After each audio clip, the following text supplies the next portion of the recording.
Hola amigos, bienvenidos a un video más. En esta ocasión voy a desarrollar el tema del concepto de constitución. Empecemos por lo más básico. ¿Qué es un concepto? Si recurrimos al diccionario, vamos a encontrar que la palabra concepto significa idea que concibe o forma el entendimiento. También vamos a encontrar un significado que refiere que un concepto es la representación mental asociada a un significante lingüístico.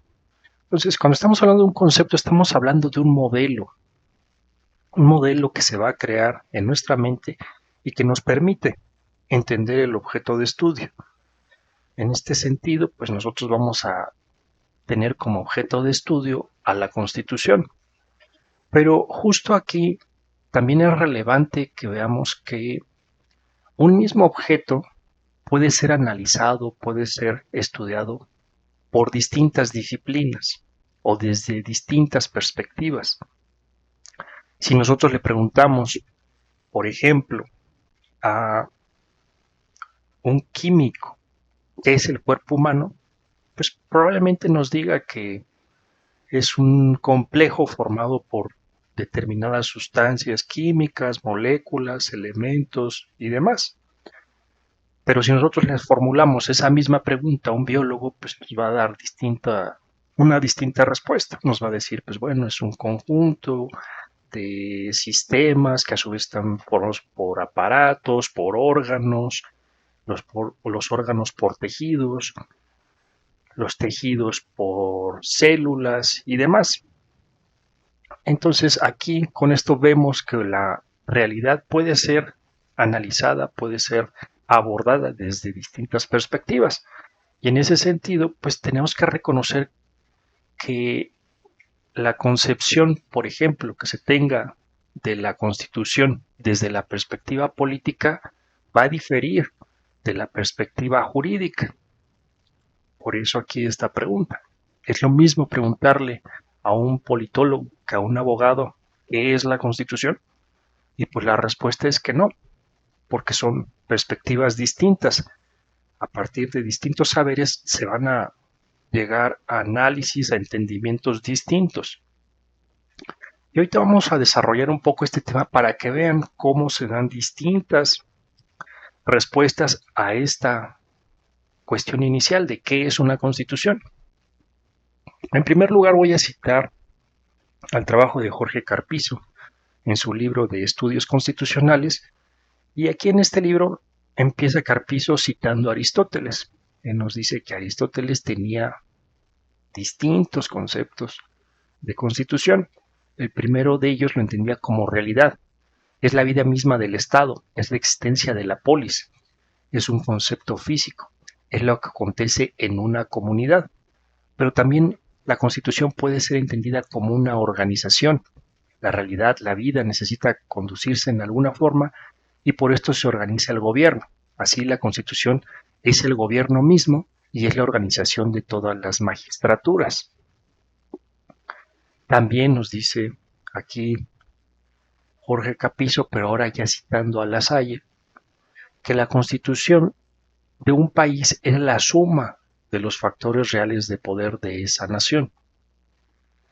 En esta forma, en todo país hay dos constituciones, una, la real, la efectiva, la que es el resultado de la suma de los factores reales de poder, y otra, la escrita, que es una hoja de papel. De las anteriores explicaciones concluyó que los problemas constitucionales no son principalmente problemas jurídicos, sino problemas de poder, problemas políticos. Y aquí empezamos a ver cómo estas perspectivas van arrojando resultados muy distintos. Aquí, como nos refiere Jorge Carpizo, pues La Salle está básicamente adoptando una perspectiva política para analizar eso que denominamos constitución. Pero también veamos que hay otras perspectivas. Por ejemplo, veamos la perspectiva de Hans Kelsen, que en su libro Garantía Jurisdiccional de la Constitución nos refiere lo siguiente.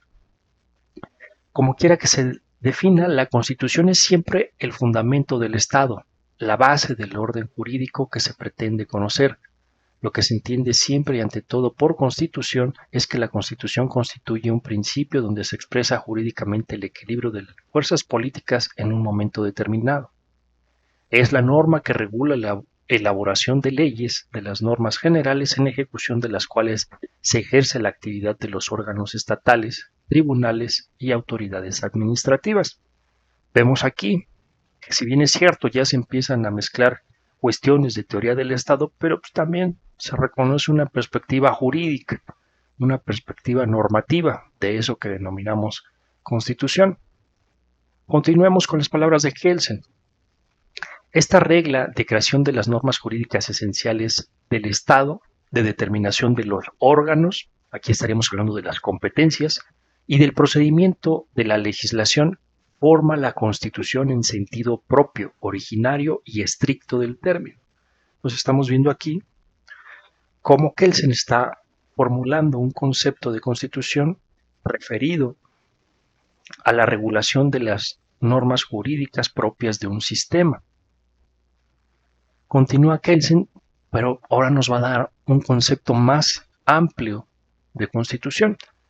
De ahí resulta la noción de Constitución en sentido amplio. Es este sentido amplio el que está en juego cuando las constituciones modernas contienen no solamente normas sobre los órganos, es decir, temas competenciales, y el procedimiento de legislación, lo que podría ser en sentido amplio el debido proceso. Ya hemos visto que el debido proceso no solamente está acostado a las cuestiones jurisdiccionales, sino que el debido proceso quiere abarcar toda secuencia de actos normadas por el derecho, sino además un catálogo de derechos fundamentales de los individuos o libertades individuales. Ese es el sentido amplio de Constitución.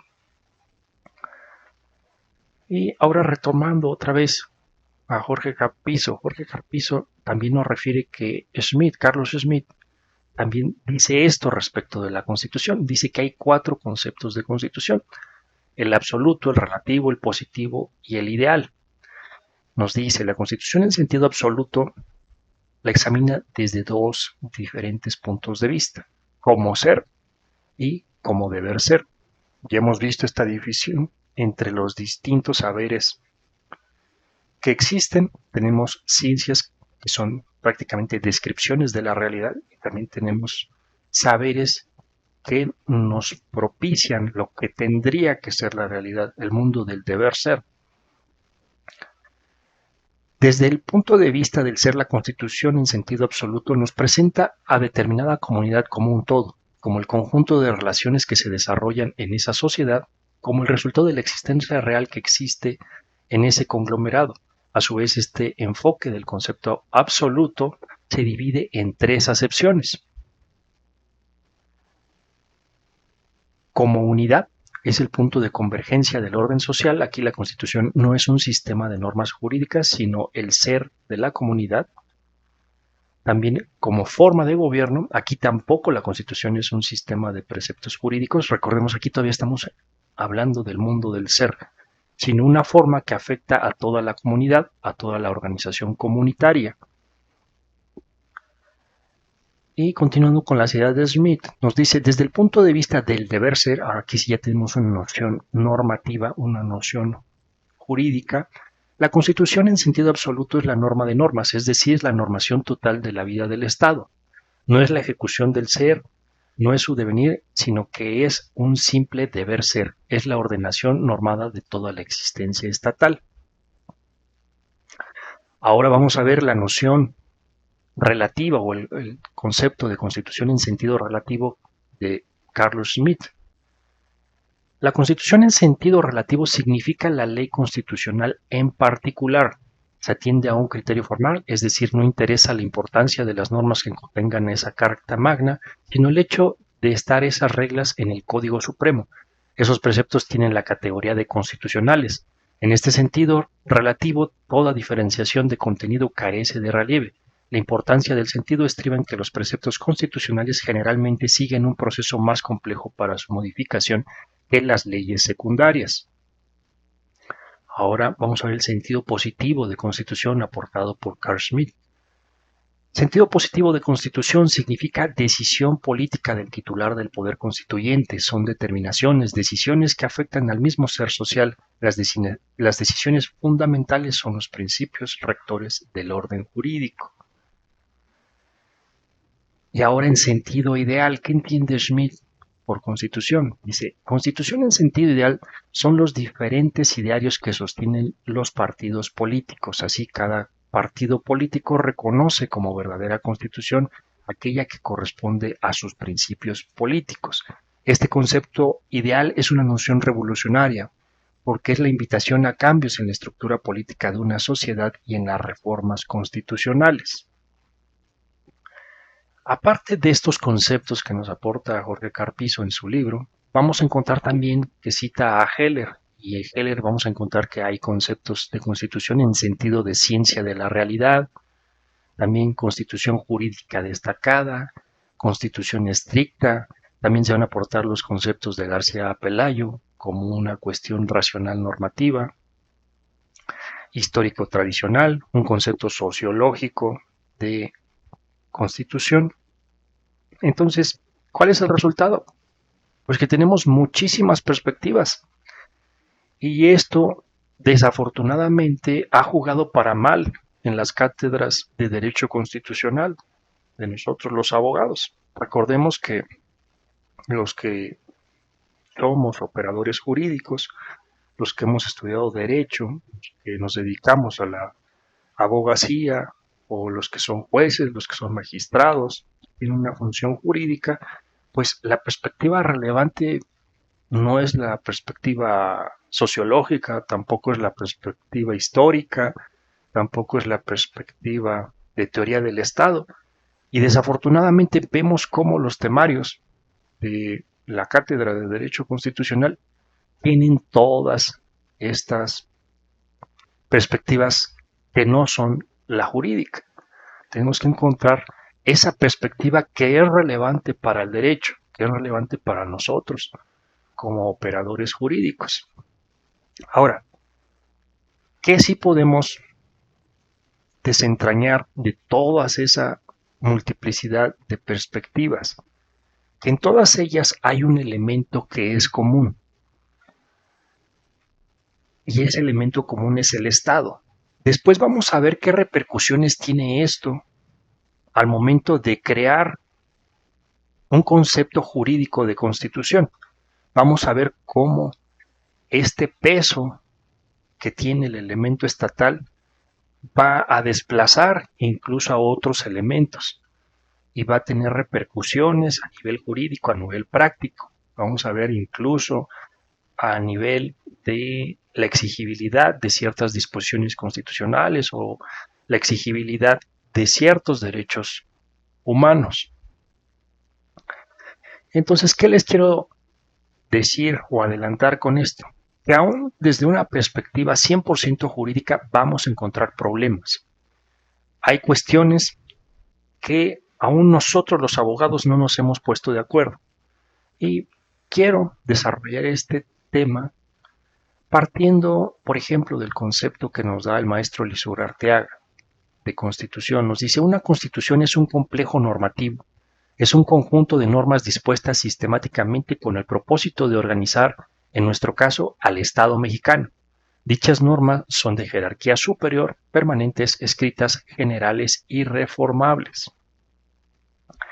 Y aquí es conveniente que veamos o que recordemos nuestras clases de teoría del Estado y que tengamos en cuenta cuáles son los elementos de un Estado. Estamos hablando de territorio, población, gobierno, que aquí prácticamente estamos hablando del elemento autoridad y del ordenamiento jurídico. Y aquí quiero ir haciendo algunas anotaciones. De lo que ya hemos visto, y principalmente en palabras de Kelsen, podemos ya ir sacando algunas conclusiones que van a ir direccionando nuestro razonamiento en torno a esto de qué es una constitución. Y esa primera directriz o ese primer criterio es este. Los derechos humanos son un elemento accesorio a la constitución.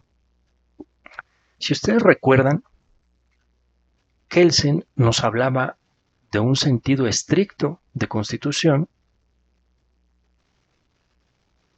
en el cual no había presencia de los derechos humanos, no había determinaciones materiales del sistema jurídico por parte de la norma constitucional.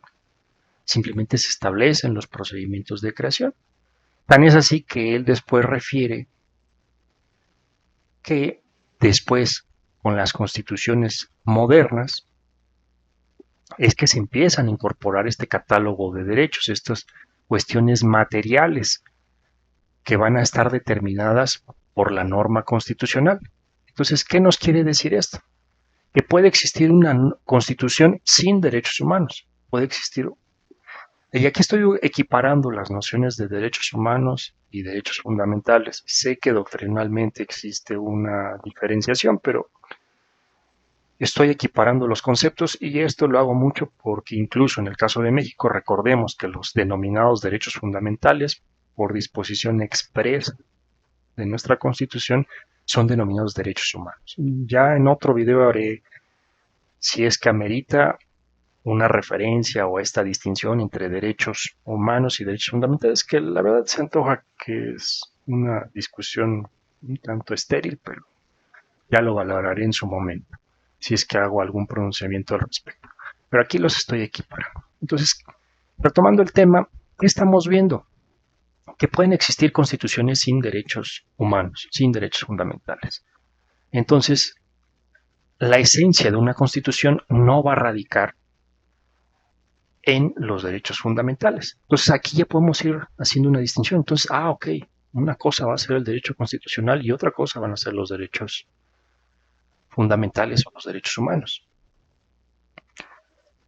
Una prueba contundente de esto que estamos viendo o que les estoy platicando es precisamente el texto del artículo 25 de la Convención Americana de Derechos Humanos, que nos reconoce tres tipos distintos de derechos fundamentales. Los derechos fundamentales positivados en la Constitución, los derechos fundamentales positivados en los instrumentos internacionales, que ahí denomina la Convención o convenciones, refiriéndose a los tratados internacionales, y aquí un elemento que es ignorado en gran medida por la doctrina, los derechos fundamentales previstos en ley. Entonces, si estamos diciendo, si equiparamos el tema de derechos fundamentales al concepto de constitución, pues entonces ya no nos podemos explicar esta disposición que encontramos en la Convención Americana, porque si estamos equiparando a derechos fundamentales a derechos previstos en la Constitución, pues ahí el hecho de que estén reconocidos los derechos fundamentales positivados en ley, pues ya no cuadra, ya hay contradicciones. Podríamos todavía pasar por alto el tema de los derechos humanos internacionales por medio de algún argumento teórico diciendo, bueno, pues que esos derechos humanos previstos en los tratados internacionales forman parte del bloque de constitucionalidad y por lo tanto no son ajenos a la Constitución, sino que forman parte de la Constitución. Pues bueno, ahí podríamos salvar el tema respecto de los tratados internacionales que contienen derechos humanos. Pero no podemos aplicar esa misma fórmula respecto de la ley, porque la ley sí es una norma jurídica inferior, y eso claramente es así. Entonces aquí ya vamos viendo con contundencia que se van separando esas cuestiones de constitución y de derechos fundamentales, que vamos a ver más adelante que incluso nuestros tribunales no lo logran discernir, no logran separar estos conceptos y ahí va a haber problemas, se van a ocasionar algunas cuestiones que son irresolubles a nivel conceptual precisamente por identificar estos dos elementos. Entonces, tenemos esta primera conclusión. El derecho constitucional es distinto de los derechos humanos. Y estos círculos, estas podrían servirnos para abordar este tema. Supongamos que un círculo va a representar al derecho constitucional, otro círculo va a representar a los tratados internacionales que contienen derechos humanos y otro va a representar a las leyes que contienen derechos humanos. De tal suerte que en ocasiones esos distintos campos jurídicos, es decir, el campo legal, el campo del derecho internacional de los tratados internacionales y el campo del derecho constitucional, en ocasiones van a compartir elementos. Cuando los comparten, pues bueno, ahí vamos a tener una coincidencia. Efectivamente, cuando estemos hablando de un derecho humano, por ejemplo, de base constitucional, pues bueno, ahí el tema de los derechos humanos va a coincidir. Y podemos hablar de cosas que van en una misma sintonía, pero va a haber otras en las que no. Otro punto que ya conviene ir mencionando es que, y esto ya lo adelantábamos, vamos a encontrar en la doctrina y en la práctica judicial que existe un reduccionismo del concepto de constitución. ¿Y en qué consiste ese reduccionismo? Pues tal parece que al derecho constitucional se lo entiende como un elemento propio de la autoridad. Se entiende al derecho constitucional como acotado a la autoridad. Y les pongo un caso. Vamos a analizar esta tesis de jurisprudencia de la Suprema Corte de Justicia de la Primera Sala. Dice: derechos fundamentales, su vigencia en las relaciones entre particulares. Y aquí la parte que quiero destacar es esta. La Constitución Política de los Estados Unidos Mexicanos no ofrece ninguna base textual que permita afirmar o negar la validez de los derechos fundamentales entre particulares. Y vamos a ver cómo esto no es así. El artículo primero constitucional nos dice: está prohibida la esclavitud en los Estados Unidos mexicanos. Y aquí les hago una pregunta. Ustedes recordarán que las normas jurídicas tienen 4 ámbitos de validez. Aquí, hablando del ámbito personal de validez, díganme ustedes, ¿cuál es el ámbito personal de validez de esta prohibición contenida en el artículo primero constitucional? Está prohibida la esclavitud en los Estados Unidos mexicanos. ¿Y qué es lo que tenemos que decir al respecto? Pues en primer lugar, no está acotada a la autoridad. Es decir, esta prohibición va a abarcar tanto a los particulares como a las autoridades mexicanas. No está haciendo esa distinción. Entonces, aquí vemos cómo se hace este reduccionismo del concepto de constitución, y también esta tesis nos muestra esa equiparación de los conceptos de derechos fundamentales y de constitución. Entonces hay 2 advertencias que tenemos que tener presentes cuando estemos analizando esta tesis. En primer lugar, esta tesis está equiparando, o al menos está mezclando el concepto de derecho fundamental con el concepto de constitución.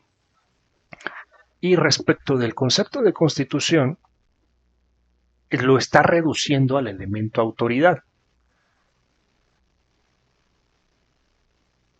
Y aquí estoy pasando por alto que si la Constitución es la norma jurídica que organiza al Estado mexicano, como nos decía el maestro Lizur, pues el Estado mexicano comprende también al elemento población, no solamente al elemento autoridad o gobierno. Por eso hablo de que aquí existe un reduccionismo. Y aquí contrastemos. Nos dice la Suprema Corte de Justicia de que la Constitución no ofrece ninguna base para afirmar la validez de los derechos fundamentales entre particulares, y por otra parte tenemos el texto, la prohibición es amplia en el artículo primero constitucional. Entonces aquí tenemos que preguntarnos qué es lo que está pasando. Y aquí volvemos otra vez al tema central de este video. Hay un modelo mental, un concepto que está en la mente de los ministros de la Suprema Corte de Justicia, que está fungiendo como paradigma. Hay un modelo mental que incluso está haciendo que los ministros no desentrañen, no perciban el alcance completo del artículo primero constitucional cuando establece la prohibición de la esclavitud. Por eso digo que ese concepto está fungiendo como paradigma. Y aquí vale la pena hacer esta distinción. Cuando ya dijimos que un concepto es un modelo mental, pero cuando ese modelo mental sirve para filtrar la percepción, estamos hablando ya de un paradigma.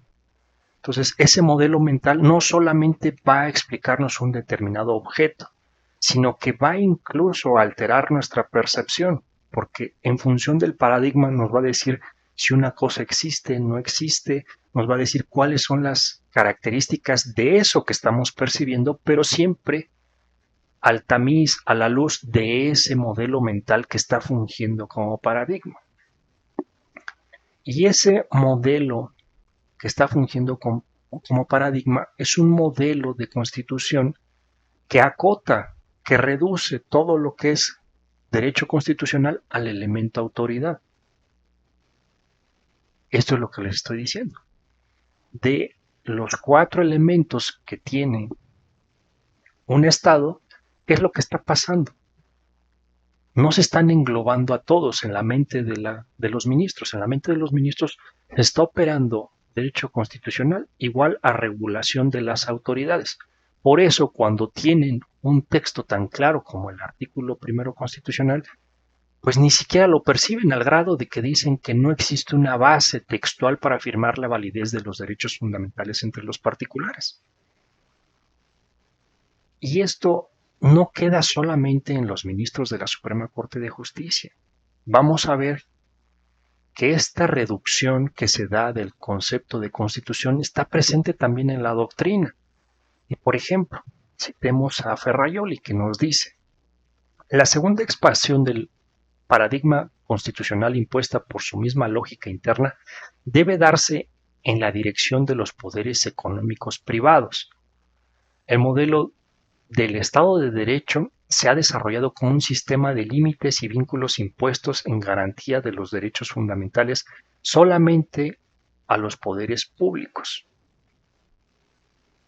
Entonces, aquí que estamos viendo que Ferrajoli también está compartiendo esta noción reduccionista de la Constitución, porque se olvida que si estamos diciendo que la Constitución abarca más elementos y no solamente la autoridad, pues no tendría por qué hablar de esa expansión del paradigma.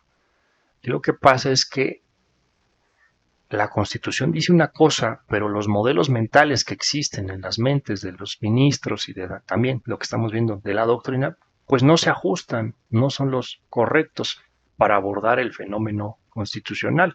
Por eso les decía que aún dentro de la perspectiva jurídica tenemos problemas, porque no nos ponemos de acuerdo cuáles son los alcances de nuestra Constitución, de cuáles son los alcances de ese objeto de estudio que denominamos Constitución. Si en primer lugar teníamos esa contaminación de las perspectivas políticas, históricas, sociológicas respecto del concepto de Constitución, pues a eso hay que agregarle que aún en la perspectiva jurídica, pues tenemos estos reduccionismos. Y vamos a continuar ahora con las ideas de Ferrajoli, que nos dice: en cambio, ha permanecido ausente del horizonte teórico de nuestra filosofía política la perspectiva de un Estado de Derecho en relación con los poderes económicos. En efecto, pues junto al constitucionalismo de derecho público no se ha desarrollado un constitucionalismo de derecho privado. Y vean, aquí es donde ya se muestran las deficiencias de modelos mentales inadecuados, de modelos mentales incompletos, que no son exhaustivos, porque aquí ya está diciendo incongruencias Ferrajoli, ya está cayendo en concepciones contradictorias. El derecho constitucional es por definición es público. Entonces, cuando él habla de un constitucionalismo de derecho privado, pues prácticamente está hablando de algo sin sentido, está hablando como lo que dice Óscar Morinó del círculo cuadrado. Y pasa por alto que tanto los derechos fundamentales como la Constitución son cuestiones de orden público. Pero ¿por qué está diciendo esto Ferrajoli? Porque también él comparte ese reduccionismo del constitucionalismo. como él comparte esa reducción de la Constitución a únicamente al elemento de autoridad, es que se ve en la necesidad de plantear esta expansión del paradigma constitucional. Pero entonces estamos viendo que tanto Ferrajoli como la Suprema Corte de Justicia están cometiendo el mismo error. Y es este el error. Están reduciendo lo que entendemos por Constitución a uno de los elementos del Estado. Y aquí es importante porque tenemos que encontrar una solución a estos reduccionismos. Y aquí, de entrada, podemos ir vislumbrando cuál es un camino para encontrar una solución a este problema que tenemos hoy en día. En primer lugar, y esto incluso hasta Ferrer MacGregor lo dice, hoy en día ya no se discute si los derechos humanos son oponibles a los particulares, sino que se discute en qué medida y cómo es que son oponibles a los particulares. Pues, ¿qué estamos encontrando ahí? Pues bueno, que hay una insuficiencia, y eso también lo denuncia Ferrajoli. Necesitamos un modelo mental que nos ayude a explicar en qué contextos específicos un particular está violentando un derecho humano para hacer las correcciones pertinentes a nivel jurídico. Pero entonces esta solución queda más evidenciada cuando retomamos lo que hemos visto en este video. En primer lugar, necesitamos dos conceptos distintos, no solamente uno, porque ya vimos que Constitución y derechos fundamentales no son elementos que se impliquen de forma necesaria. Tan es así que Kelsen habla de que pueden existir este concepto estricto de Constitución y después, con posterioridad, en las constituciones que él denomina modernas, es que surge el concepto ampliado de Constitución en el cual ya hay derechos fundamentales.